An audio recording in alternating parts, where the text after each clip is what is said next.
Bonjour les Parisiens, bonjour le foot. J+4 après le triomphe. Regarde, je smile encore de ouf. Je smile encore de ouf, putain. Les mecs, le boss final, on lui a mis un perfect. On les a déroulés, l'Inter Milan, putain. Ils ont pas vu le jour, on peut en mettre 7, on peut en mettre 8.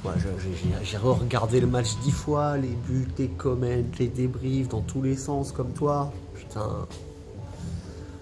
Ce deuxième but là, quand Pacho il s'arrache pour sauver le corner, il la relance sur Gvara qui très vite lance Dembélé qui fixe, qui trouve Doué deuxième poteau, qui la reprend et dévié par Di Marco, c'est le symbole de ce match.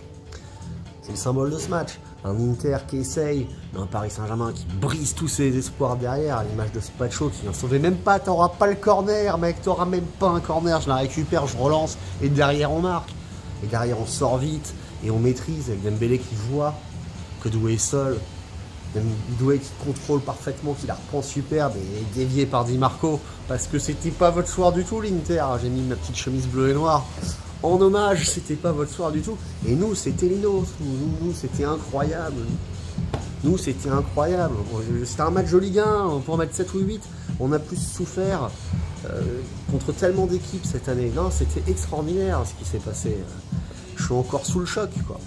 Et voir... Enfin, moi, je suis comme Rio, là-dessus, tu vois. Imaginez un moment que j'allais voir le capitaine du Paris Saint-Germain soulever cette coupe. Ah, j'en ai rêvé plein de fois, mais tu finissais par te dire, je me rappelle de ce débrief contre le Real Madrid, l'année Donnarumma, il se fait ken par Benzema.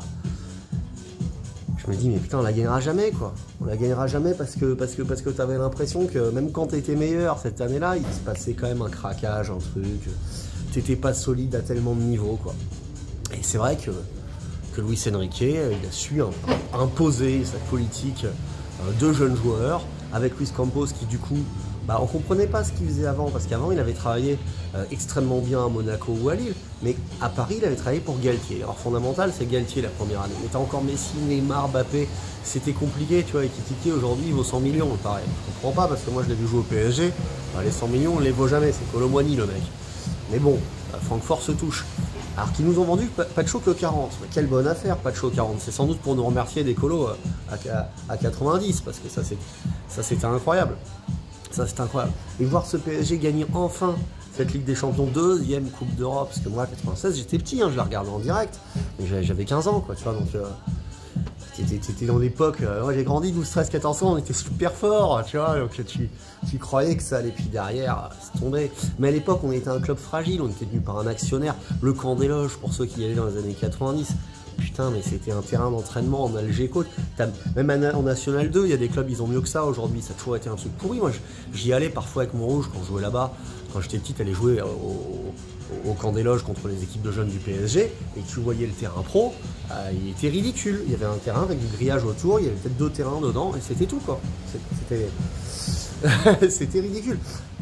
Donc derrière, forcément, tu n'avais pas d'institution, puis à l'époque, avec l'arrêt Bosman, ça, tu pouvais pas garder tes joueurs, tout le monde se barrait, parce que tu n'avais pas d'histoire, le foot français a énormément galéré avec ça. Alors que là, cette année, avec ce qu'on a construit, tu te dis, on a enfin des fondations solides dans ce club, on a un vrai centre d'entraînement, un des plus performants du monde. Les jeunes aujourd'hui, qu'on leur propose d'aller au Paris Saint-Germain, en plus ils voient qu'il y a des doués avec des Barcola, il y a des jeunes joueurs, que des jeunes joueurs, des joueurs Neves comme ça qui s'imposent dans cette équipe. Le gamin qui se dit, moi je suis super fort, à la Doué, il relève le défi, quoi, tu vois. Et même si il a du mal les 6 premiers mois comme Doué, tu vois que Luis Enrique, ce coach-là, s'il t'a appris, c'est qu'il a confiance en toi. Si tu te bats sur le terrain, que tu montes l'énergie, l'envie, c'est que tu as envie. Et comme par hasard, là que tu n'as plus Galtier, ou du coup tu prends du Skriniar pour défendre à 10 dans ta surface, et du Kolo Muani pour jouer les contre-attaques, parce que c'était sans doute le recrutement anticipé, avec Galtier, pareil Ugarte, un Arnaud qui se bat bien, tout ça, c'était un beau projet si tu veux être défensif et contré, tu vois. Mais c'était pas du tout les plans de Luis Enrique. Et Luis Enrique, il a imposé ce qu'on aime dans le foot espagnol, c'est-à-dire que les mecs au milieu de terrain, ils ont la balle, tu la vois pas, ils tricotent, ils t'étouffent. C'est vrai que ça dessus, ils sont admirables, les Espagnols, les Portugais.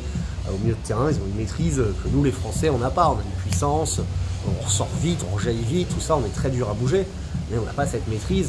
Et c'est vrai que qui ne rêve pas devant le Barça 2009 d'Iniesta, Xavi, tout ça. Et moi, j'avais pris la rétine éclatée contre ce Barça qui avait mis Manchester United, le grand Manchester United sur la fin, mais quand même dans sa surface pendant 45 minutes. Et là, nous, l'Inter Milan, c'est une grande équipe qu'on a eu en face de nous là. C'est une grande équipe qui était finaliste contre City, qui avait galéré il y a 2 ans. Et ils n'ont pas existé, quoi, parce qu'on a été énorme au pressing, dans l'intensité, on avait la dalle, on avait envie, comme dans tous tes rêves, comme dans tous tes rêves d'enfant, l'âme d'enfant, on a eu cette âme de guerrier extraordinaire toute l'année. Je me rappelle de ce match à Spali où tu as vu les mecs d'Espali en face de toi te le transmettre, et on a récupéré ces énergies positives de toutes les équipes qui se sont battues contre nous, Aston Villa ou tout ça, ou Liverpool où ça a été dur, et finalement tu vois d'avoir eu ce parcours ultra difficile pour la 2e année consécutive avec notre championnat faible, bah ouais, ça nous rend service en fait. Alors c'est vrai que quand t'es pas prêt en début de saison, parce que t'as Ramos qui est blessé, t'as Doué qui n'a pas émergé, t'as Dembélé qui est encore en dents de scie, t'as Kvaratskhelia qui n'est pas arrivé, et que du coup bah, tu joues essentiellement avec Barcola, Dembélé, Asensio. C'est clair que c'était beaucoup plus léger qu'avec ces 4-là, tu n'aurais jamais gagné la Ligue des Champions, même si, malgré Luis Enrique et le travail des autres. Mais à partir du moment où effectivement Ramos revient de blessure et apporte une solution supplémentaire, déjà ça va mieux, parce que à Salzbourg c'est lui qui marque. Ce match qu'on doit évidemment gagner, mais c'est Ramos et Doué qui marquent le symbole du réveil. Ce mois de décembre a été crucial parce que Salzbourg, on va gagner difficilement, mais on gagne quand même assez sereinement. Et après ça, je me rappelle très bien du match contre Lens en Coupe de France où on égalise à la dernière minute ou dans des trucs comme ça. Et c'est Safonov qui nous qualifie au tir au but. Puis Monaco, pareil, on avait dû s'arracher en décembre pour les taper en championnat. On était revenu 2-3 fois que ça m'en ait montré ce caractère.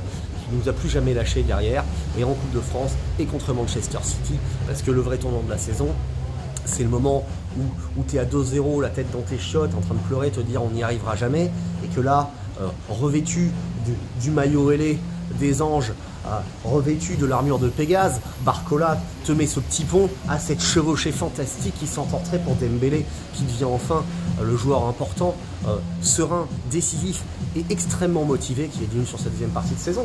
Et ce retournement contre City qui est magique en fait. C'est Athéna qui parle à le Pégase, qui brûle d'un coup son cosmos, qui s'envole, et le Paris Saint-Germain devient inarrêtable, parce qu'après ça, on fracasse Salzbourg, Stuttgart chez eux 3-0, après on pète Brest en 2, après on devient irréel avant le match contre Liverpool. Je me rappelle avoir fait une vidéo en disant est-ce que c'est le meilleur PSG de tous les temps que je vois sous mes yeux? Moi j'avais jamais vu ça de ma vie, je dis, j'ai jamais vu un PSG aussi fort, même Wea, Ginola, Valdo, Wright, Djorkaeff et compagnie, quoi. Pourtant on a eu des très belles équipes entre 93 et 97. On a été des très belles équipes, mais là c'était incroyable. Et ce match contre Liverpool où tu leur mets une démonstration totale, ils dépassent pas le milieu de terrain, tu leur as mis comme l'Inter, tu les as écrasés Liverpool au parc, et que tu te fais taper avec un Alisson énorme et un Donnarumma qui arrête rien, tu te dis putain, mais en fait voilà, on a toujours les mêmes limites, les Parisiens, on a toujours les mêmes limites, parce que dans les buts, on n'a plus Navas, on n'a plus Bernard, Gigio il n'y arrive pas. Gigio, l'histoire d'amour, elle était terminée, je te l'ai dit, après l'Atlético Madrid. Tu m'as dégoûté alors que j'étais amoureux de toi. Moi je suis un supporter de l'équipe d'Italie. Donnarumma, j'avais forcément un amour positif, surtout que tu m'as fait gagner l'Euro 2021 en étant énorme contre les Anglais. Et là les Anglais, il fallait pas qu'ils te croisent toi.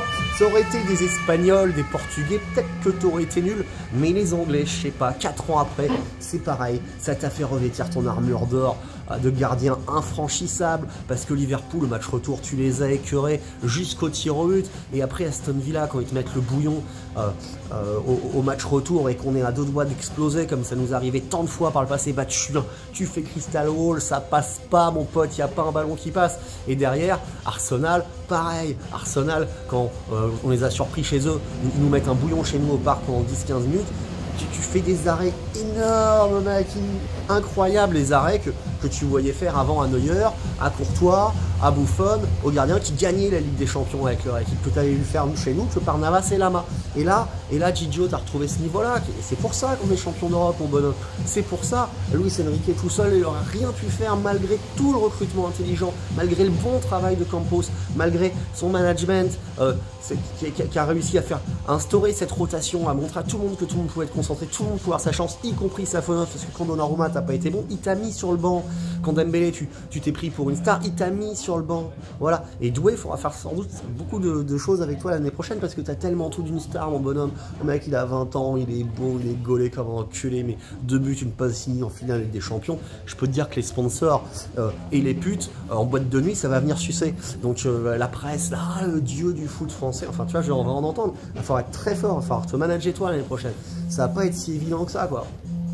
Et voilà quoi, le PSG, t'as été au bout d'une année exceptionnelle où tu vois, on s'était dit putain contre Gérone, ce but de Nuno Mendes à la chatte dès la première journée, c'est annonciateur d'une saison compliquée si tu as besoin de la chatte dès le début. Mais en fait, c'était l'annonciateur que cette année c'était pour toi. Cette année t'avais la réussite, cette année ça s'est bien goupillé.